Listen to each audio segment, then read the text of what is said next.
Hi friends, আজকে নতুন ভিডিওতে তোমাদের স্বাগত।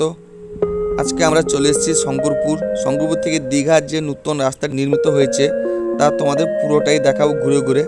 তো তোমরা জানো শঙ্করপুর থেকে দীঘা একটি মেরিন ড্রাইভ রোড হয়েছে, যেটা শঙ্করপুর থেকে একদম দীঘা পর্যন্ত। তো পুরো রাস্তাটি তোমাদের ঘুরে ঘুরে দেখাবো, আর সঙ্গে থাকো, শেষ পর্যন্ত দেখতে থাকো। যদি ভালো লাগে অবশ্যই সাবস্ক্রাইব করো, তোমার বন্ধুবান্ধবদের শেয়ার করো। তো চলো যাওয়া যাক।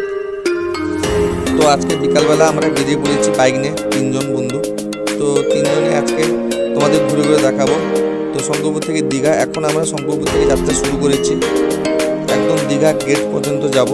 তো প্রথমে আমরা শঙ্করপুর থেকে যাত্রা শুরু করার পর তোমাদের এখন যে ব্রিজটি দেখতে পাচ্ছ তোমরা, সেটা হচ্ছে দীঘা মেরিন ড্রাইভ ব্রিজ বা নাইকালি ব্রিজ। তো দূর থেকে দেখলে ব্রিজটি মনে হয় যখন কলকাতার ফ্লাইওভার মতো। এই ব্রিজটি হওয়ার ফলে এখানকার মানুষের অনেক যোগাযোগ ব্যবস্থা উন্নত হয়েছে, আর দীঘা যেতে অনেকটা সময় কমে গেছে। এই ব্রিজ থেকে দাঁড়ালে সমুদ্র খুব সুন্দর দেখতে পাওয়া যায় একদম দূর থেকে, আর ব্রিজের পাশে খুব সুন্দর প্রাকৃতিক সৌন্দর্যায়ন রয়েছে। এটা দেখতে পাচ্ছ তোমরা শঙ্করপুর থেকে শুরু হয়েছে, আর এটা সোজা একদম দীঘা গেট পর্যন্ত। তো এই ব্রিজে দাঁড়ালে আরেকটি সুন্দর জিনিস দেখতে পাওয়া, যেটা হচ্ছে মা নাইকালি মন্দির, খুব জাগ্রত এবং খুব সুন্দর। তো তোমাদের আগে একটা ব্লগে করে আমি দেখিয়েছি নাইকালি মন্দির। তো এখন তোমরা যে ছোট ছোট গাছগুলো দেখছো খুব সুন্দর, সামুদ্রিক ম্যানগ্রোভ অরণ্য।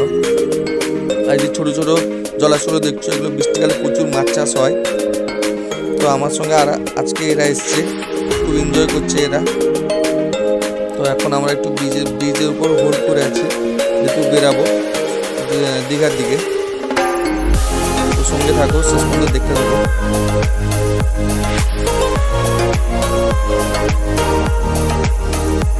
এই যে দূরে ছোট্ট একটি মন্দির চূড়া দেখতে পাচ্ছ, সেটা হচ্ছে মা নাইকালি মন্দির। আর এটা দেখতে পাচ্ছ, এটা হচ্ছে শঙ্করপুর বন্দর। তো এখানে প্রচুর ট্রলার আছে, বৃষ্টিকালে প্রচুর ট্রলার এখান থেকে বেরিয়ে যায় মাছ ধরতে। আর যখন ব্যান্ড থাকে, সমুদ্রে মাছ ধরা নিষেধাজ্ঞা থাকে, তখন ট্রলারগুলো এখানে এসে থাকে এবং এখানে কাজপত্র করে ওরা। তারপর আবার বৃষ্টিকাল শুরু হলে ওরা আবার মাছ ধরতে পারে। এই যে দূরে একদম ছোট দেখতে পাচ্ছ, একদম দূরে।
জায়গা পড়ে, যেটা হচ্ছে শঙ্করপুর মোহনা। সেটা তোমার দেখাও, খুব সুন্দর একটি জায়গা।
আমার সঙ্গে দীপু বাইকে বসে পড়েছে, দেখতে পাচ্ছ বাইকে আমরা বসে পড়েছি এখন। তো আমরা এখন সোজা যাব দীঘার দিকে। দীপু মুখ লুকাচ্ছে। দীপু কি গো? দীপু হাসছে।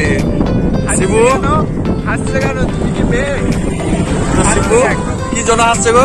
জানি না, এখন জিজ্ঞাসা করো। হাসছে ক্যামেরার দিকে তাকাতে। তো আমরা এখন বেরিয়ে পড়ছি বাই। তো দীঘা দিকে যাচ্ছি এখন আমরা।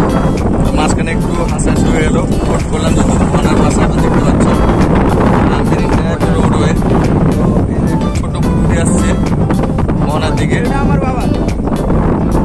তো ফ্রেন্ডস, আজকে মোহনাটি তোমাদের কেমন লাগলো অবশ্যই আমাকে কমেন্ট করে জানাও।